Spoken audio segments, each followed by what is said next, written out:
Hi, this is Kendra from Pencil and Pigment, and today I wanted to do my in-depth no-buy art supply video. Now, I've drawn this before. This is my bookshelf. So it has 6 shelves. It holds my art supplies. This is what it looks like. If you're super visual, I hope this helps. And the top one was filled sketchbooks, remember?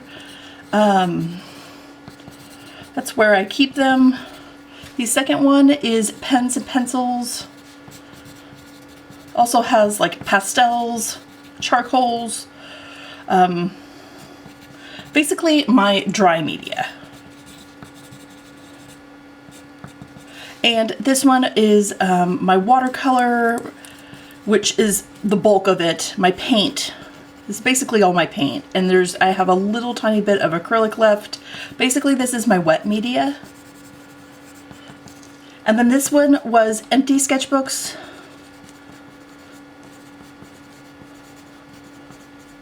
Remember, this is my biggest temptation.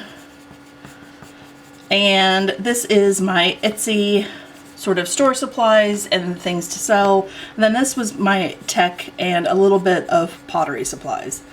So this was my realization, and if this is the only sort of epiphany or thing that occurs to me while doing this no-buy art supply for the year, I will still consider this a success because this involves my biggest temptation, and this is what I realized. So for me, we know this is a huge issue.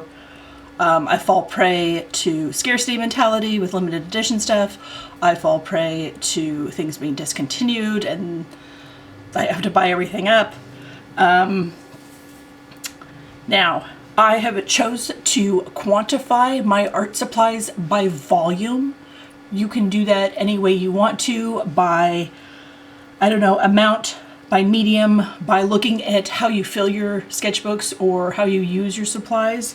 But I see this as sort of separate things. Like this is one separate thing, this is one separate thing, and this is one separate thing. And I see all of them as taking equal amounts of space. So stay with me on my thought process here for my realization.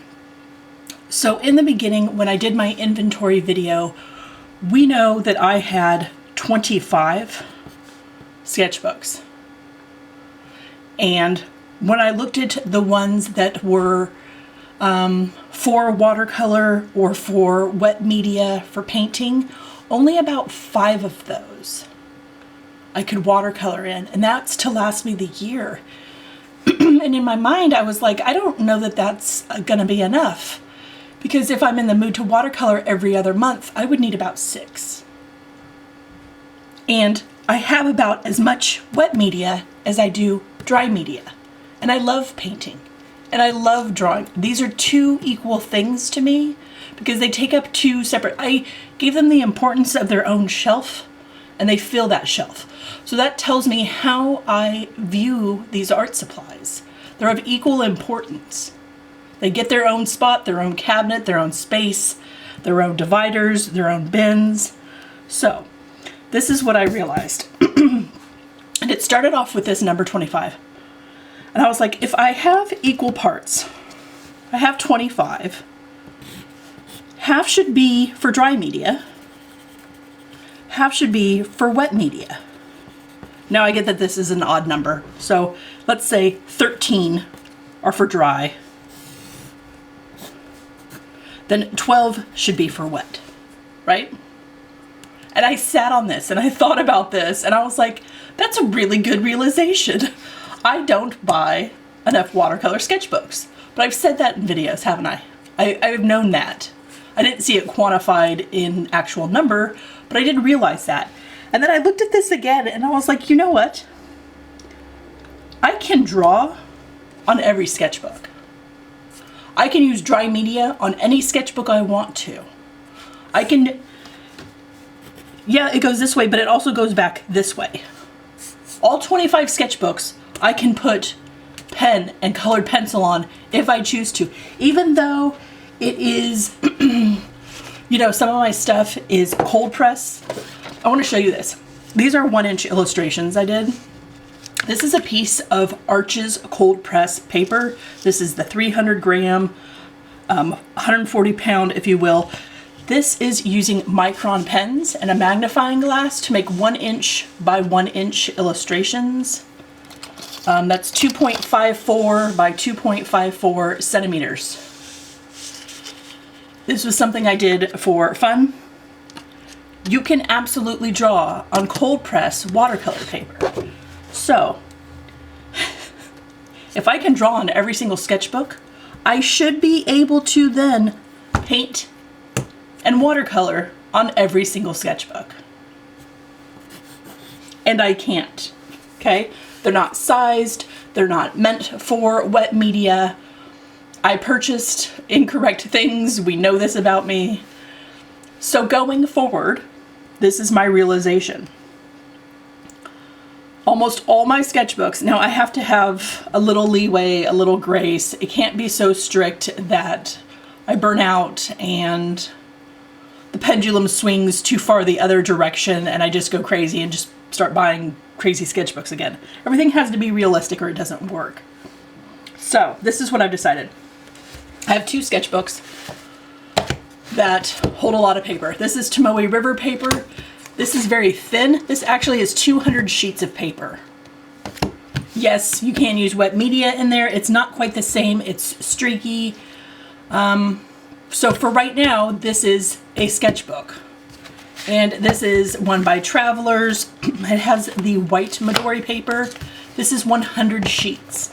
So this is what I've said to myself. 2 sketchbooks. I get to own 2 sketchbooks that are dry media only, and any other sketchbook I ever go to buy has to allow for wet media. It could be a watercolor sketchbook, it could be a mixed media sketchbook, but it has to allow for wet media. Now, because of where I live with the humidity and the moisture, I don't have time to do sizing liquid, watercolor ground, and do all those layers and have that dry. We have too much moisture in our air. Our air is too humid. Drying time is a nightmare. And I only have 2 to 3 hours a day to create.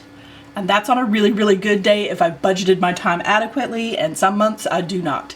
So, all my sketchbooks from now on, going forward when I purchase, have to allow for wet media.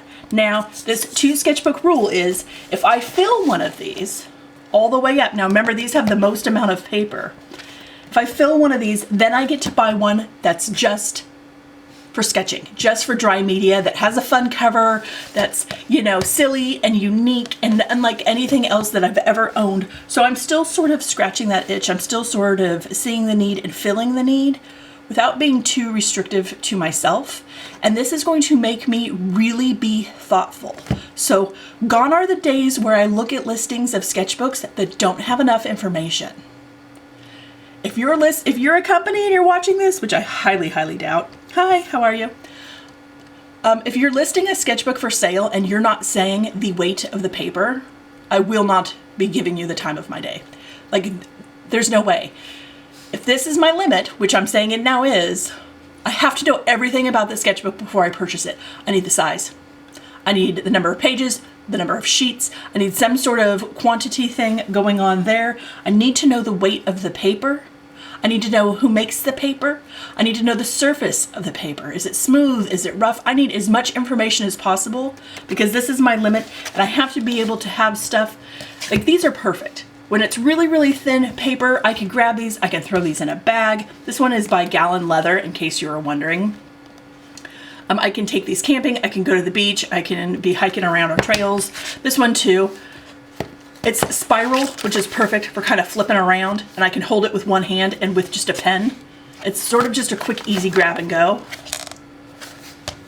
This is Travelers. This is perfect. Once I use these up, I can get a couple more, but every single other sketchbook has to be wet media. So when I'm looking now at the sketchbooks I've owned and used that I've really, really enjoyed, I really enjoyed Strathmore's 500 series mixed media paper. I will link that tour. You know, I need some pages that are easy with pencils and pencil nibs. And I know what you're thinking, like pen nibs. Watercolor paper that's really rough is really hard on, it's hard on pens. This is from a drawing challenge I did in 2017. And this is the Fabriano Studio. And I did 2 of these a day. And I did it on watercolor paper because I wasn't sure if I was going to watercolor them later. I used an 08. And it is harder on the nib. So if you're somebody that likes to draw with 005, this thing that I came up with may be very difficult for you. Just know that you can draw on watercolor paper. It's not a big deal. I'll link that if you want to see those pages. But this is the realization I came to going forward with my sketchbooks. If you have a sketchbook that you use wet media in that you love, that maybe isn't one that a lot of people talk about and you think maybe I don't know about it, put it in the comment section below. I would really love to have the comment section be an additional resource for artists and creators looking to get ideas for making thoughtful purchases on their no-buy. So, welcome to the realization I have had, 5.5 months into this challenge. This has been great. So I hope you have a wonderful day. I hope this helps, and I will talk to you tomorrow. Bye.